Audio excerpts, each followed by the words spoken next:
តុលាការឃុំខ្លួនអង្គការលីគួងដាក់ពន្ធនាគាររឿងរកស៊ីនឹងការស្កាមអនឡាញច្រើនកន្លែង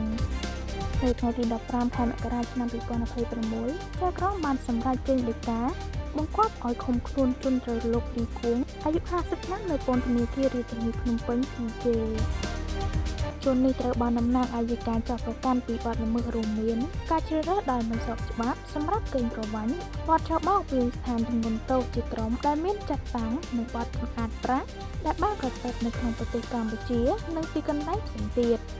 ចាប់តាំងពីឆ្នាំ 2016 រហូតមកដល់បច្ចុប្បន្នបទល្មើសមានបញ្ញត្តិឲ្យផ្តន្ទាទោសតាមមាត្រា 377 និងមាត្រា 380 នៃក្រមព្រហ្មទណ្ឌនិងមាត្រា 33 នៃច្បាប់ស្តីពីការប្រឆាំងនឹងការសម្អាតប្រាក់និងហិរញ្ញប្បទានភេរវកម្មតាមព័ត៌មានលោកលីគួងដែលមានលាជាអង្គការផងដែរបានរកស៊ីនឹងការបទល្មើសស្កាមអនឡាញនេះយ៉ាងខ្លាំងនឹងជាច្រើនកន្លែងដែលអ្នកល្មើសមិនសូវស្គាល់និងឮឈ្មោះនោះទេសម្បីតែនៅតំបន់ព្រៃចាយដែលក្រុមបរទេសរត់ចេញយ៉ាងប្រសិទ្ធប្រសើរការពីជប់មិញក៏ម្នាក់នេះនៅពីក្រោយផងដែរ